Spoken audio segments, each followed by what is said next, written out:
Voici le top 5 des films préférés des scientifiques, un classement dont tu as absolument besoin pour vivre, bien évidemment. Pour les 100 ans de la mécanique quantique, le journal Nature a demandé des physiciens quel film de science-fiction respectait le plus la science. En numéro 5, Spider-Man Into the Spider-Verse. Le méchant construit un accélérateur de particules sous Manhattan pour ouvrir des portails entre différentes dimensions. Le décor ressemblerait vraiment à une des expériences de physique du laboratoire européen pour la physique des particules près de Genève, rien que ça. En numéro 4, Retour vers le futur 2. Marty McFly est accidentellement projeté dans le futur et on y découvre les hoverboards, une sorte de planche à roulettes, sans roulettes, qui plane de quelques centimètres au-dessus du sol. À l'époque, c'était de la pure fiction.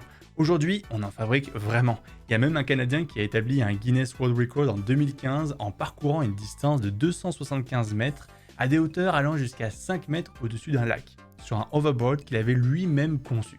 Bon, on n'en trouve pas encore chez Walmart, mais quand même.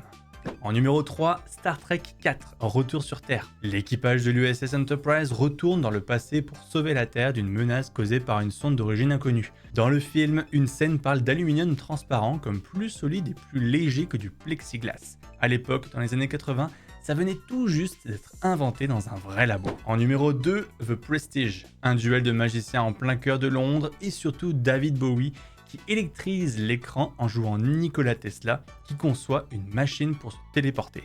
Aujourd'hui, cette machine n'a toujours pas vu le jour, mais l'idée de dupliquer les humains fascine toujours autant les scientifiques. Et enfin, en numéro 1, Interstellar. Une équipe d'astronautes explore un nouveau système stellaire dans l'espoir d'y établir une colonie et sauver l'humanité. Rien que ça. Les scientifiques interviewés dans ce sondage parlent d'une précision remarquable en termes de principes physiques, certes poussés à l'extrême, mais qui sont de la vraie science.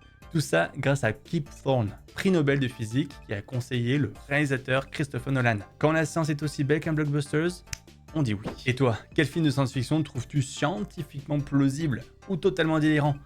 Dis-moi dans les commentaires.